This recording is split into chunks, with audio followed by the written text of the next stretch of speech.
I'm delighted to be joined by Curragh trainer Michael O'Callaghan. Michael, thanks for coming on and having a chat with us. And of course, Naas has been a very happy hunting ground, to say the least, for Team O'Callaghan since you began training a few years ago.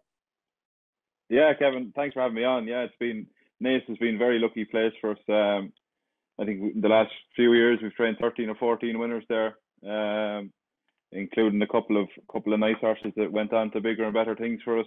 Started out there, so it's great that it's only 10 minutes over the road and it's such a great facility.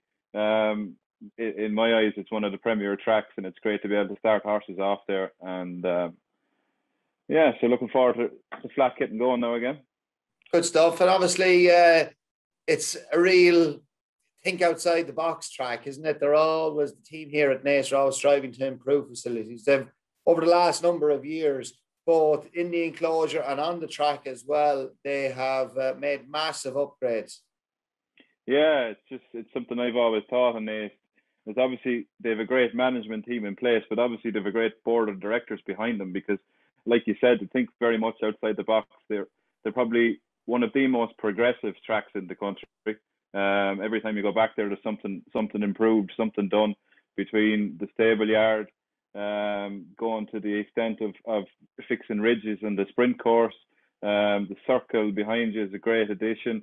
The new parade ring. You can go on and on and on about the improvements they've made in the last few years, and it's just a sign of that there's just such a progressive track, and they want to keep improving things for racing and its stakeholders, and for the wider audience as well. And yeah, no, it's great, and we're delighted to support Naas when we can.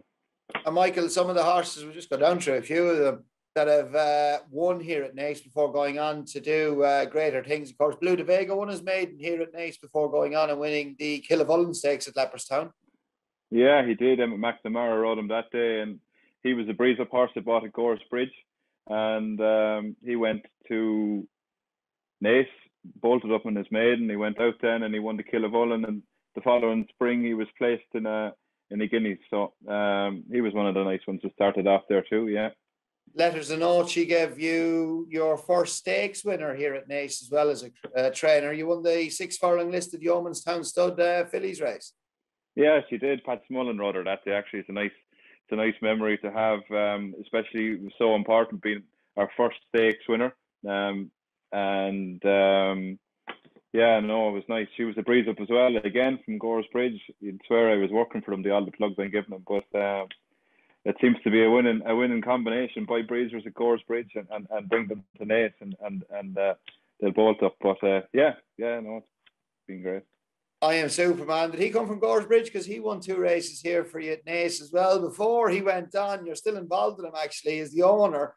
He's now trained by Peter and Paul Snowden down in Australia. He's won 2 Group 2s, the Challenge Stakes last autumn, and of course, most recently won a Group 2 at Rose Hill only, what, in the last 2 weeks, is it? Yeah, Saturday, 10 days ago, or not even 8 days ago. No, he wasn't a breeze up horse from Gore's Bridge, unfortunately, but he came from Fairyhouse, Tattersall's in Fairyhouse. He was a 48 grand yearling, big, tall, leggy yearling. Didn't start off until the autumn of his year. He didn't win as a 2-year-old. He won his first handicap first start as a 3-year-old Leopardstown, went to Naas, won his second start as a 3-year-old. Then he went and ran in the Irish, won 2,000 guineas. He was 6th, finished beside Magna Grecia. Came back. He won in the autumn then, or the second half of the season at Naas, after which then we shipped him off to Australia, with the intention of running in a big $7.5 million race. But the real carrot, the real reason for him going down there was we trade a lot of the horses here, and we had him provisionally sold after he won at Naas to go to Hong Kong, and he failed the vet on something quite small. So we had never had any issue with that, and so we decided ourselves to send him to Australia in search of plenty of prize money. It's the prize money down there is unbelievable, and having him with successful trainers like Peter and Paul Snowden, they've trained plenty of Group 1 winners. They know what they're doing, and they're great communicators. So it's enjoyable. It's enjoyable to have a horse and training with someone else for a change, and just enjoy the ride. Yeah, it's nice to earn a few quid as well, isn't it? Some of that percentage of the prize money too. Of course, it's the Group 2 Ajax Stakes that he won 2 weeks ago. Where are we going to see him next? Where's he going to run next? What's his next target? His next target is the Doncaster Mile. It was supposed to be the first Saturday in April, but it's put back now a week because there's a lot of rain in Sydney over the weekend. But yeah, it's a Group 1 mile, $3 million race. Like the prize money is phenomenal down there. And the big thing about the group races down there, and a lot of the group race structure, is their handicaps. So they're carrying what they're rated rather than all off level weights like they would be here. So that gives you a far greater chance of winning them big races, and just makes it a more level playing field, and in turn spreads the prize money around as well. So it's a good system to have down there. Yes, and of course you won 2 races here at Naas as well. Most recently, Steel Bull, he won his maiden here at Naas last season as well. He's a stable star, and he went on and won the Malcolm Stakes at Goodwood. How has he progressed over the winter, Mike? Yeah, he's done really well physically, and he's grown as well for a fast horse. He's grown an inch. He's put on a bit of weight, and he's good and strong. He won his maiden at Naas and went on to win the Morecambe a week later. And funny enough, his season will probably start back this year at Naas. Potentially the first 2 races of his campaign this year are penciled in to be at race. But the Woodlands listed race on the 26th of April, and then you've the Soul Power Stakes on the 16th of May as well. Both 5 furlong listed races at Naas.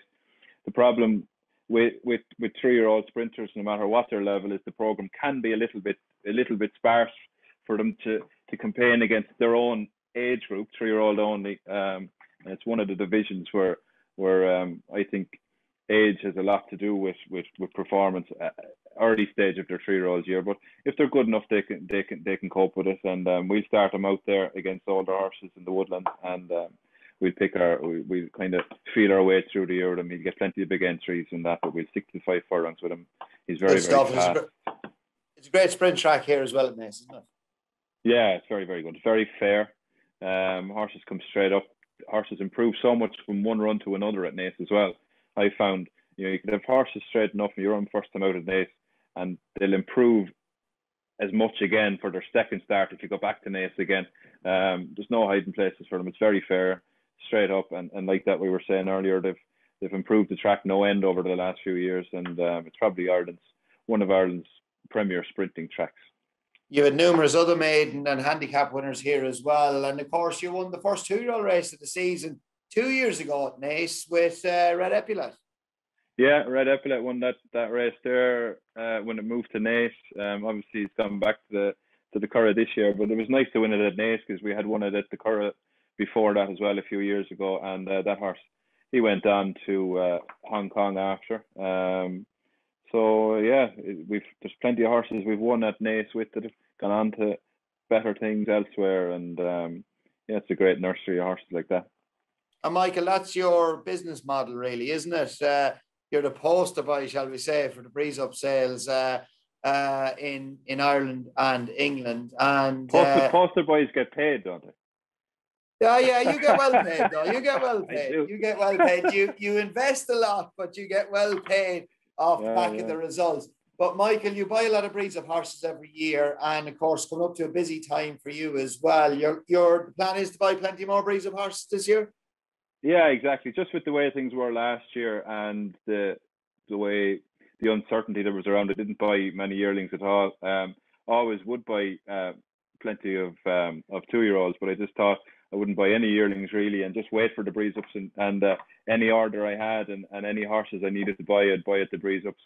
Put you a little bit back behind the curve a small bit, but really it's kind of a well-known thing that the flat season in Ireland doesn't really get going until after Punchestown. Get Punchestown out of the way. It's obviously great now, get it back and everything, but it really get going after Punchestown, and that's when the 2-year-olds that come from the sales, they'll just be settling in and getting ready to run for the start of the summer, and yeah, and hopefully we'll be able to find a few nice ones again and get them traded on and keep the head above water. Good stuff. And Michael, you're going to contribute to sponsor some of the best turned out prizes at Naas throughout the flat season as well. Yeah, it's just something small. It was my wife Siobhan's idea there last year, and we did a few of them last year, and it's just something small to the grooms to do such a great job with the horses, and when they turn them out so well, it's very nice to have a best turned out for every race, and we just thought we'd fill in a couple of the blanks there, and it's only something small. Great stuff. Well, it's a lovely gesture. Michael, best of luck for the season. We look forward to seeing Steel Bull back here, hopefully in a season reappearance in the Woodlands listed sprint race in a few weeks' time. And we look forward to seeing some of these breeze up horses that you buy making their debuts, a bit like Steel Bull, I Am Superman, Letters of Note, Blue de Vega, hopefully making winning debuts here at Naas Racecourse throughout the flat season. Michael, many thanks for coming on with us this evening. Really appreciate it. Cheers. Thanks, Kevin.